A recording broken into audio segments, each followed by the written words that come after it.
السلام علیکم عزیز طلباء اور طالبات، آف لائن سیشن میں آپ کا پھر سے خیر مقدم ہے۔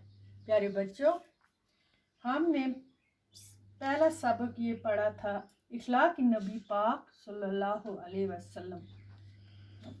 ہمارے نبی پاک صلی اللہ علیہ وسلم کے سیرت پر کچھ پہلو پر روشنی ڈالی تھی۔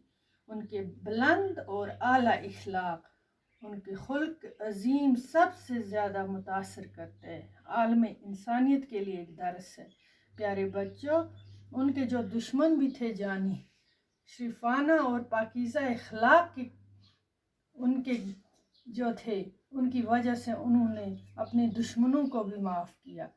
تو پہلے پارٹ میں بھی ہم نے کوئی ذکر پڑھا اس بارے میں، تو دوسرے پارٹ میں بھی ہم نے یہ پڑھا کہ جو لوگ شر اور ظلم کی وجہ سے آپ صلی اللہ علیہ وسلم کو مکہ معظمہ سے ہجرت کر کے مدینہ منورہ جانا پڑا، فتح مکہ کے بعد آپ صلی اللہ علیہ وسلم نے ان کو بھی معاف فرما دیا۔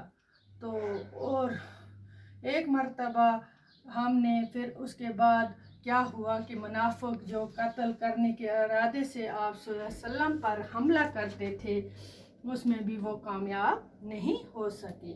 تیسری بار ہم نے ایک بار اور آپ صلی اللہ علیہ وسلم بازار سے گزر رہے تھے، ایک صحابی نے آپ صلی اللہ علیہ وسلم کی خدمت میں حاضر ہو کر عرض کیا، اللہ کے رسول، آپ صلی اللہ علیہ وسلم، مجھے آپ صلی اللہ علیہ وسلم سے کچھ مشورہ کرنا تھا۔ تو تیسرا پارٹ آج ہم پڑھیں گے، اس کے آگے کہ تیسرا واقعہ کیا ہوا۔ تیسرے واقعے میں ہم یہ ہے کچھ واقعے یہاں پہ بیان کیے گئے ہیں۔ تیسرے واقعے میں ایک یہودی کی بیوی آپ صلی اللہ علیہ وسلم کو اپنے یہاں دعوت پر بلایا اور زہر ملا دیا، زہر ملایا ہوا گوشت کھلا دیا۔ اس عورت نے اپنے جرم کا اقرار بھی کر لیا، مگر آپ صلی اللہ علیہ وسلم نے اسے بھی معاف فرما دیا۔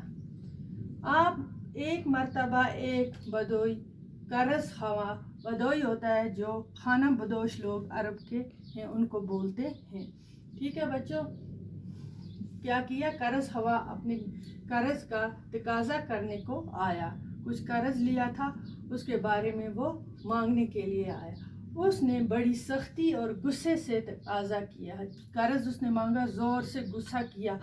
تو آپ صلی اللہ علیہ وسلم نے کہ صحابی جو تھے اس بدو سے کہا کہ تم دیکھتے نہیں ہو کہ تم کس شخصیت سے بات کر رہے ہو؟ وہ کہنے لگے، میں تو اپنا قرض طلب کر رہا ہوں۔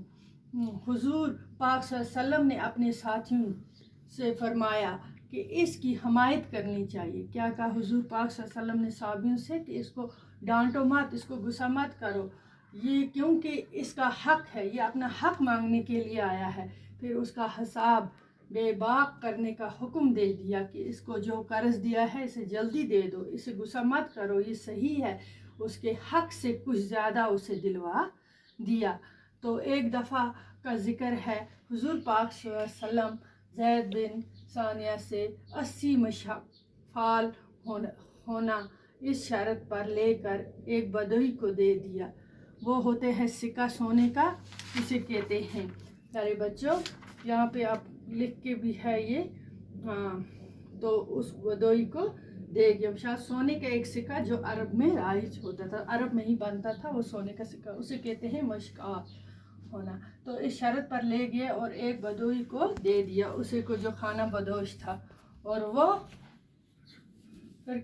مقررہ وقت پر اس کے بدلے میں کھجوریں دے دے گے۔ اس سے آگے ہم پڑھیں گے اس واقعہ میں کیا ہوا۔ آج تک اتنا ہے، تو انشاءاللہ چوتھے پارٹ میں ہم پڑھیں گے کہ اس نے پھر جو اسے دے دیے، اس نے اس کے بدلے کھجوریں دے دی، اور اس کے آگے کیا ہوا۔ تو آج کا اتنا ہی ہے، کافی آپ کے لیے، انشاءاللہ اسے آگے پڑھیں گے۔ خدا حافظ۔